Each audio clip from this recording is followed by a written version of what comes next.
Bien-aimés dans le Seigneur, bonjour. Merci d'être à l'écoute de cette parole de Dieu. Yahvé, notre Dieu Tout-Puissant, nous sommes devant toi.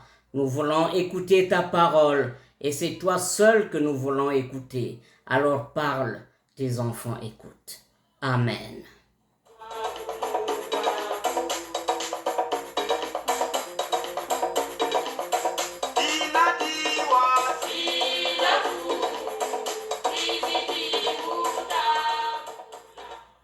Oui, mes bien-aimés dans le Seigneur, aujourd'hui nous vous parlons de Dieu, notamment du plan de Dieu pour son peuple. Et voici le texte du jour. Nous lisons au nom de notre Seigneur Jésus-Christ. C'est dans Amos. Amos, chapitre 9, du verset 13 jusqu'à 15. Lisons. Au nom de notre Seigneur Jésus-Christ, Amos, chapitre 9, du verset 13 jusqu'à 15. Voici les jours viennent, dit l'Éternel, où le laboureur suivra de près le moissonneur. Et celui qui foule le raisin, celui qui répand la semence, où le mou ruisselera des montagnes et coulera de toutes les collines. Je ramènerai les captifs de mon peuple d'Israël. Ils rebâtiront les villes dévastées et les habiteront. Ils planteront des vignes et en boiront le vin. Ils établiront des jardins et en mangeront les fruits. Je les planterai dans leur pays et ils ne seront plus arrachés du pays que leur est donné, dit l'Éternel, ton Dieu.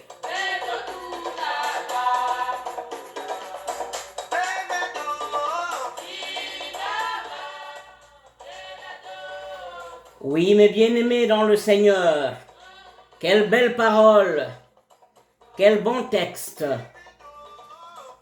Et nous allons, par la grâce du Seigneur, découvrir ce qui se cache derrière ce passage.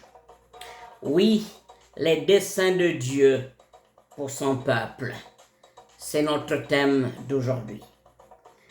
Vous savez, mes bien-aimés dans le Seigneur, nous vivons aujourd'hui dans un monde bipolaire. Nous vivons dans un monde où le jour et la nuit se regardent. Nous vivons dans un monde où le bonheur et le malheur se côtoient. Dans un monde où les riches et les pauvres se font des faces. Parfois et très souvent, c'est dans une indifférence totale que tout cela se passe sous nos yeux.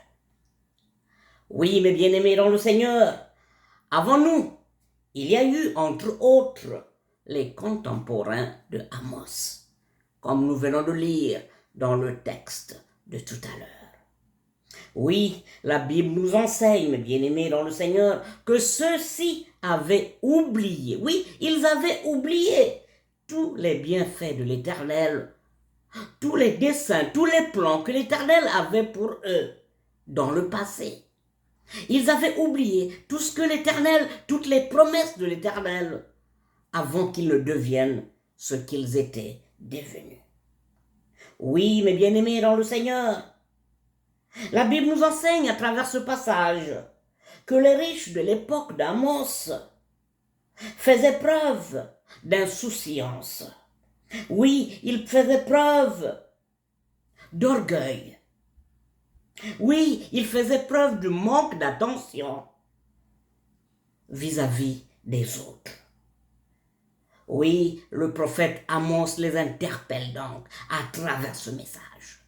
À travers cette parole, le prophète Amos les exhorte à se rappeler, à ne pas oublier, à penser tous les bienfaits de l'Éternel, tous les plans de l'Éternel pour eux, tous les desseins que Dieu avait pour eux. Oui, mes bien-aimés dans le Seigneur, cette situation ressemble exactement avec notre situation aujourd'hui.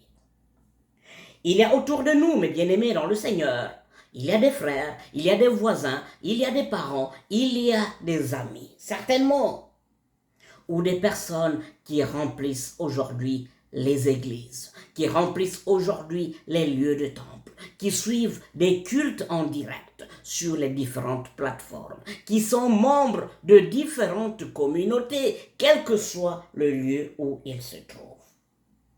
Oui, ces frères et ces sœurs sont par la grâce de Dieu bénéficiaires d'un certain nombre de biens de la part de notre Dieu. Et pourtant, nombreux parmi eux refusent, mes bien-aimés dans le Seigneur, d'accepter d'aider les concitoyens, d'aider les proches, d'aider les autres, les compatriotes.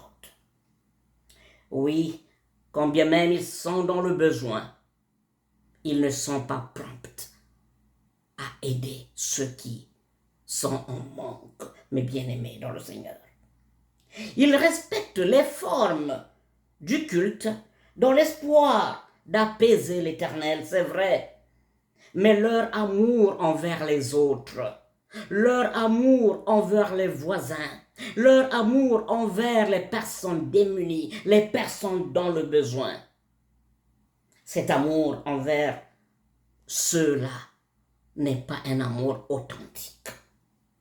Mais bien-aimés dans le Seigneur, les églises sont remplies aujourd'hui des faux chrétiens. De faux chrétiens.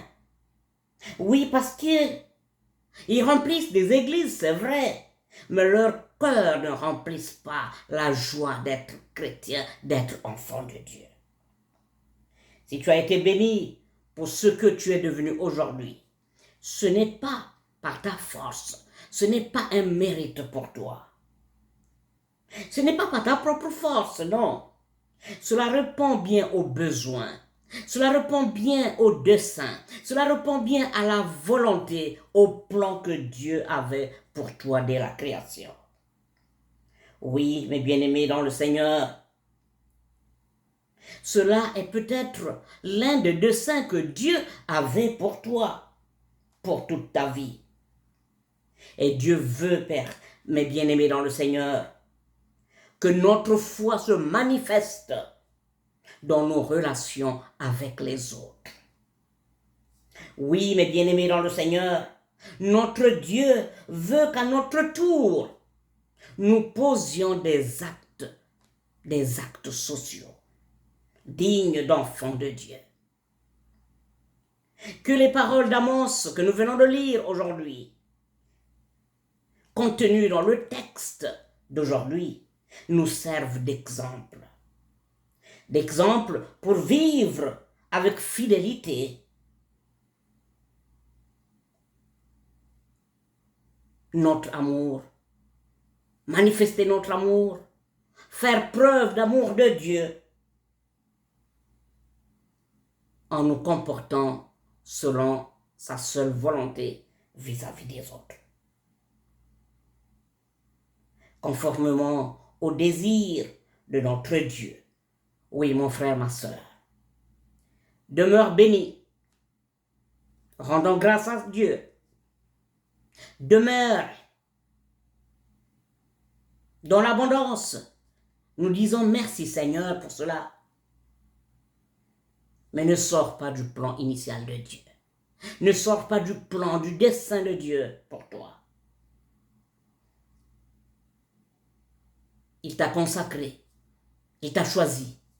Il t'a béni pour que tu sois utile. Non pas à lui seulement, mais envers ceux qui t'entourent également. Oui, Dieu a ses plans pour chacun de nous. Et laisse que nous rentrons dans ses plans et que nous manifestons à travers nos actes la volonté de notre Dieu créateur. Que Dieu bénisse cette parole. Amen.